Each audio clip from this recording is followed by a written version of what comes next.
तो चलिए इस चैप्टर को शुरू करते हैं। देखिए सबसे पहले तो अपन इस पूरे पूरे चैप्टर में बात की गई है हमारे एटमॉस्फेयर के बारे में, तो मैं थोड़ा अपने एटमॉस्फेयर के बारे में बताता हूं।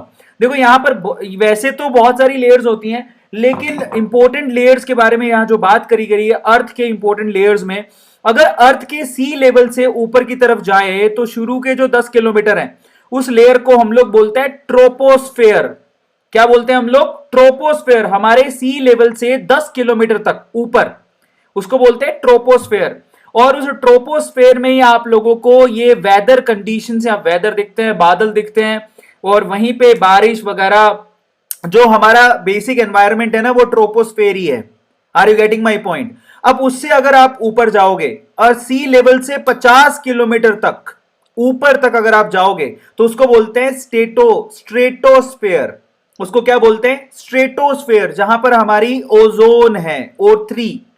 उसके नीचे यहां पर इस एनवायरनमेंट में आपको O2 मिलेगी, CO2 मिलेगी, नाइट्रोजन गैस मिलेगी। लेकिन जैसे ही आप 10 किलोमीटर के ऊपर जब आगे जाते हो, 40 किलोमीटर और ऊपर जाते हो, total 50 kilometre from the sea level, उसको स्ट्रेटोस्फेयर कहते हैं।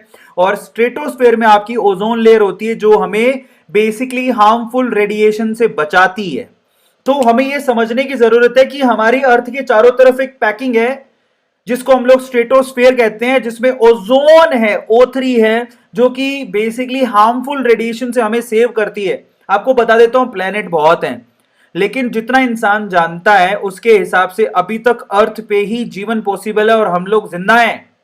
समझ में आ गया? और उसके पीछे का रीजन क्या है? उसके पीछे का रीजन है कि अर्थ के चारों तरफ एक एनवायरनमेंट है। हमें दिन दिखता है, आप अंतरिक्ष में जाओगे तो आपको काला काला नजर आएगा। आपको पता है आपको सन दिखता है पीला सैफरन कलर का, लेकिन सन एक्चुअली व्हाइट कलर का है। एनवायरनमेंट में जाके देखो, यहां आपको दिन दिखेगा लेकिन अंतरिक्ष में आपको काला अंधेरा दिखेगा, क्योंकि वहां पर कोई मीडियम ही नहीं है। और इस एटमॉस्फेयर की वजह से, जो चारों तरफ जो लेयर है उनकी वजह से ही हम यहां पर जी पा रहे हैं, जिंदा हैं। अदरवाइज कब के ही खत्म हो चुके होते। आपको ये तो पता होगा ना कि अंतरिक्ष में इंसान नॉर्मल कपड़ों में जा ही नहीं सकता। आप ट्राई करके देखना कभी, पता नहीं मौका मिलेगा कि नहीं मिलेगा, लेकिन सच बता रहा हूं, जिस वक्त आप अंतरिक्ष में बिना वो जो सूट होता है जिसको बोलते हैं एस्ट्रोनॉट का सूट, जो कि 1.2 मिलियन का आता है, वो बिना कपड़े पहने आपको छोड़ दिया जाए ना स्पेस में, तो आप 2 मिनट के अंदर मर जाओगे। मतलब अंतरिक्ष में तो खुद में जीवन पॉसिबल नहीं है बिना सूट बूट के। और यहां पर आप खुले मुंह से सांस ले पा रहे हो, उसके पीछे का रीजन है आपका एटमॉस्फेयर, उसके पीछे का रीजन है ये ट्रोपोस्फेयर, उसके पीछे का रीजन है स्ट्रेटोस्फेयर। और हम लोग इसी परत को, जो सुरक्षा की परत है, उसी को ही नुकसान पहुंचाने की कोशिश कर रहे हैं। यही परत को इंसान खाए जा रहा है। अरे बेवकूफों, अगर ये खत्म हो गई तो हम लोग जिंदा ही नहीं बचेंगे।